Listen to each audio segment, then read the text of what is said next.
first story is titled, Am I the a-hole for using my daughter's life kickstart money to pay for her child and refusing to give her any of her sisters to go to college?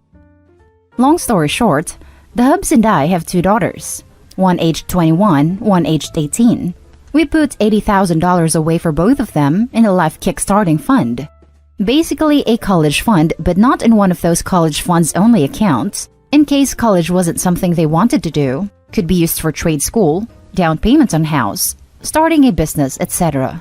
And when the oldest S13 would told them both, if they got pregnant before they left home, would be using their kickstart money to pay for the child so they could finish high school and not be SOL by having to drop out or something else bad. At 15, the older daughter got pregnant. We went after the father for child support, but his family doesn't have much. So the judge didn't award her and her son much. So we had to use her kickstart fund to pay for her pregnancy and my grandsons. Well, just being alive. By the time she got out of high school, it was very nearly depleted, so she just asked for the rest in cash to get an apartment when she moved out at 19.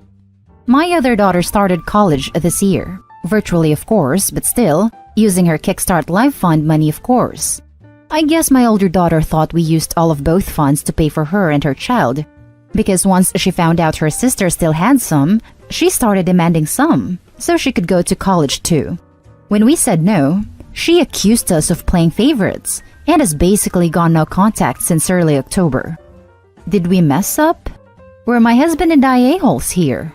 Edit. Yes, she had access to protection and the pill. I can't prove if she used them, but she had access. Also offered termination a few times, and she said no. Now for the top comments. Not the a-hole. Why should something she did negatively impact her younger sister? Her sister didn't get pregnant in high school. She did. She did so knowing that she would have struggles because of it. There is no reason her sister should have to pay for her child or her college. Exactly. Not the a-hole. You would be playing favorites if you gave her that money. Did she really expect you to give her all of that 160 grand for her having a baby? Your older daughter chose having a baby over college. Your younger daughter should not be punished for it. Not the a-hole. I honestly thought you were going somewhere else with this until the end. Of course, you don't have to take one daughter's money and give it to the other just because she got pregnant at 15. I'm in the same boat. My jaw dropped when I reached the last lines. This teen mom just automatically assumed her parents would give her all the money? How entitled. Not the a-hole. Her actions have consequences. Maybe, instead of letting her cash out to move out on her own, you should talk to her about a community college. It's a great way to get your gen ed credits knocked out and save some cash. It's silly of her to think that her getting pregnant at such a young age meant that she would receive the money set aside for her sister's future on top of what you had for her. We tried to push for community college a few years ago, but she said no. Now for the next story. Am I the a-hole for demanding that my husband talk to a therapist and/or take parenting classes after he typed the word boundaries like boundaries? In case anyone isn't fluent in internet slang, the weird random capitalization means to read it in a whiny voice. My husband and I have been having some problems in regards to how he parents our 8-year-old son. My husband likes to play rough, tickling, wrestling, poking at someone after being told to stop, and my son is a quiet, introverted kid who hates that type of play. My husband also likes to do little pranks, mostly popping out and scaring people, but our son has asked him to stop. He also doesn't respect our son's limits in terms of social interaction. When we visit my in-laws, the house is very loud, the other kids play too hard, and our son does not enjoy it. He is asked to bring his Switch and play upstairs. My husband said his mom would freak out over how rude that was, so I tried to compromise on a book. My husband said no, and that it is his job to put him in uncomfortable decisions so he can grow. I think it hurts his feelings that our son doesn't like his grandparents, but I find them very difficult to like, so I can't blame him. My in-laws have complained, not in front of him, that our son is too weak and wimpy, and we are ruining him. I texted my husband the other day that I want to talk about our differences in parenting because I am not okay with him continuing to disregard boundaries. He replied that he has been depressed lately because of how joyless me and our son are, and he wrote back, but find we can talk about boundaries. I said that he sounds just like his crappy parents, and I am not okay with that. I said he needs to talk to a therapist because I can't make him see how important boundaries are, or maybe take parenting classes. Now he is really mad at me and feels like I am saying he is totally horrible and the worst father. Edit. A lot of people seem to think that this is toxic masculinity, but I'm not sure because my husband and his 3 sisters were raised like this, and my mother-in-law is the most vocal about disliking serious and sensitive people, so I do think he would be the same if we had a daughter. Now for the top comments. Not a-hole. It sounds like the straw that broke the camel's back, and he does need to learn boundaries if his 8-year-old son has repeatedly asked him to stop pranking him, and your husband, 1, refuses to stop harassing his child, and 2, is now whining about how he's depressed because he isn't allowed to harass his child. His joy in life should not come from tormenting his son. He also needs to realize that respecting his child's boundaries will result in his child being raised to respect other people's boundaries, which is a win-win for society. Not the a-hole. He is being a horrible father. If the only way he can find joy in parenting is by making his child uncomfortable for his own amusement, or even out of some misguided sense that demanding the kid tough it out in purely optional, supposedly fun social situations where no one's prepared to make even the slightest accommodation for him builds character. Stand your ground. This can't continue. And if he keeps digging in his heels, go to counseling yourself to figure out what your next steps are. Because if things don't change, not only will your son have nothing to do with dad as soon as he's old enough, he may well blame you for not doing enough to protect him. He sounds like the sort of guy who has found he can get away with anything, no matter how destructive, if he frames it as a practical joke. C.S. Lewis. And is thus the sort of person no one wants to be around. Not the a-hole. Your husband is bullying your kid, refusing to admit that, putting the blame on you and your son, and ridiculing you too for it. So yes, he is horrible and a bad father. Yep, and I take it one step farther. He's being a horrible husband for putting his parents' ideals over his wife's genuine outreach. The next story is titled, Am I the a-hole? I said, not my problem, to my ex's mom when she implied he is dying. My ex and I broke up 3 years ago. To be honest, the severance of the relationship wasn't amicable. We tried communicating a few months after, because they said that's what adults do, but I realized he wasn't in a good place, so I went no contact from then on. He was diagnosed with a brain tumor, so everyone, his friends and family mostly, thought the breakup wouldn't push through. Kinda how some make a baby to save the marriage, I suppose. But there were just so many underlying issues in our relationship that a sympathy over a tumor can't fix. So yes, 3 years ago, I am the a-hole because at the height of the surgery, the post-surgery treatment, and the therapy, I still broke up with him. I am the a-hole because I didn't want my life saddled with the biggest man-child I ever met. Tumor aside, this was one of my chief issues with him. So fast forward to today, I received a message from his mother. It started with the usual "How are yous and how's everyone?" Then came the request. Since we're still friends on Facebook, she kept seeing all my posts about the traveling, the motorcycle rides, the quaint restos, the art workshops, basically me just having a life. The mother is asking if I'd be so kind as to bring his son, my ex, along on these adventures because she fears he hasn't long to live and that she wants his son's life to have some color again. This won't fly because A, I have a fiancé. I'm pretty sure the idea won't sit well with him, that there will now be a third person in our little adventures. B, just thinking of the setup that I have to pick up my ex, bring him along, pay for his food, then take him back to his place is a nightmare that I don't want to revisit. So I told his mother, sorry, but no, and just stated reason A, and that I wanted to respect my fiancé. The mother tried insisting, and even asked if I didn't care if her son has become an invalid and can't do much. He now walks with a cane and apparently needs help constantly. So for the third time in this post, I might be the a-hole because I gave another firm no.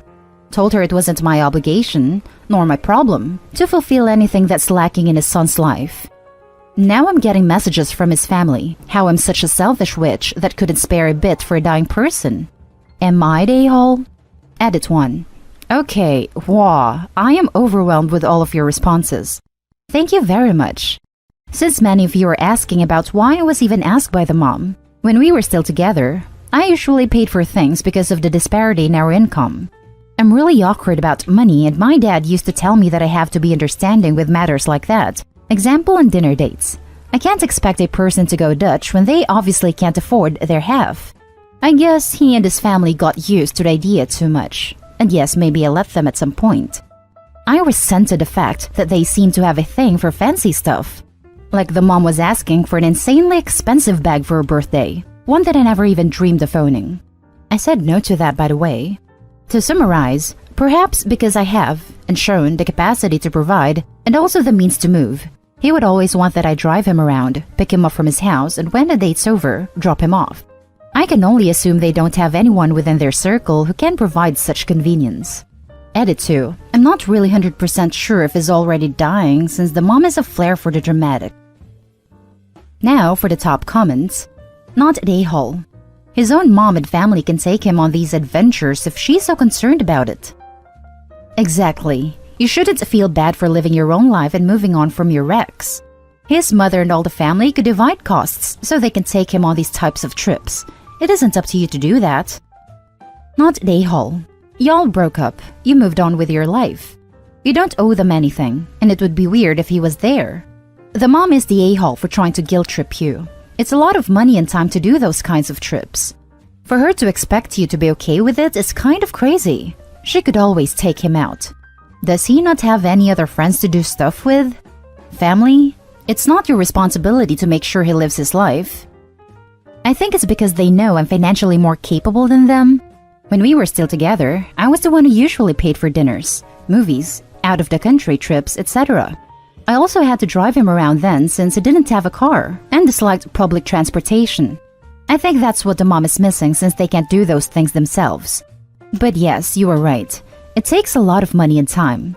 In fact, we used to fight a lot about it. I hated the pressure they gave me then, just because I made a lot more. Not an a-hole. His misfortune is not your responsibility. You've moved on with your life, and he and his family obviously couldn't get over that. Sure, that really sucks for him and his family, but like you said, it's really not your problem. Info. How long were you all together? 3 years. Then a few months after that was sort of ambiguous because of the tumor news. Now for the last story. Am I the a-hole for refusing to help out my newly pregnant sister? My sister is 18, I am 29 female. She recently just found out she is pregnant and is panicking pretty hard right now. She thinks it's going to destroy her life, but has pretty strong beliefs against contraceptives and termination. Anyways, so she is 7 weeks pregnant and still lives at home with our extremely toxic mother and her equally as toxic father.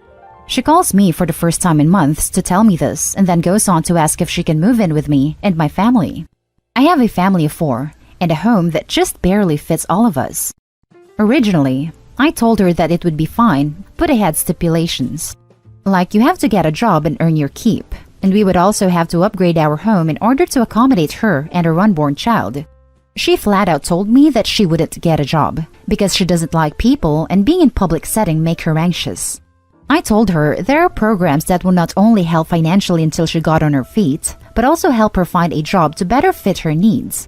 She instantly shot the idea down and said that she didn't want to be seen as a charity case and that being on state help would just make her look like a loser. Instead, she suggested that her boyfriend move in as well and work part-time so that she could have help with the baby. She states that anything over part-time would mean that she would have no help, and that isn't an option to her. Keep in mind that this entitled attitude is stemmed directly from our mom and her dad. She never used to be like this, but it seems as though the second she turned 16, a switch flipped and she started following their path of ignorance. I've tried steering her in the right direction with no luck. Admittedly, it is probably due to the fact that my life is far too chaotic to give her the one-on-one that she needs. She has learning disabilities as well as abandonment and trust issues. So after she tells me this, I told her that we wouldn't be able to help her. That her boyfriend moving in would mean 3 extra mouths to feed, and realistically, a part-time job wouldn't even begin to cover the added expense of upgrading to a bigger home to accommodate her. She immediately started saying that I was selfish, just like our mother, and that I never cared about her like I claimed I did. She is now trying to guilt me by saying that she is basically going to end up homeless, because apparently, our mother threatened to kick her out unless she signs over rights of her baby to my mother, who desperately wants another child. Am I the a-hole for sticking to my guns and saying no unless her or her boyfriend get a full-time job instead of a part-time? Now for the top comments. Not the a-hole. Also, WTF. If a baby is going to ruin your life and you're against contraceptives and termination, don't have intercourse. She's screwing up her life, not a baby. And that baby is going to be screwed as well. She should just terminate or commit to giving it up for adoption. I told her the same thing. I even asked why she didn't take the morning after pill, and her response was, that's the same thing as termination. She has a half-fat, backwards way of thinking. Not the a-hole. Why can't she go move in with her boyfriend if she wants him to support her like that? She could also get a job in childcare herself. Not much interaction with adults. If she can't handle that, she probably can't handle a baby then. I asked her that, and apparently where he still lives at home with his parents, it's not an option. God, no, not the a-hole. Saying no is the best thing you could have done here. She thinks it's going to destroy her life but has pretty strong beliefs against contraceptives and termination. Too bad she doesn't have such strong feelings about the consequences of copulation. She is being belligerently ignorant at every level. She's got all sorts of entitled opinions and demands, and if you let her and her boyfriend move in, it would be an absolute disaster, and I could see this destroying your marriage. She made a big girl decision to have unprotected action. Let her deal with the big girl consequences. Nothing you do is going to change her attitude or make her less lazy and entitled. She is not your responsibility. And that's the end of this video, folks. As always, leave a comment and hit like and subscribe. And if you want more of this content, turn your notification on to get updated on the latest videos. And I'll catch you with the next one. Stay safe.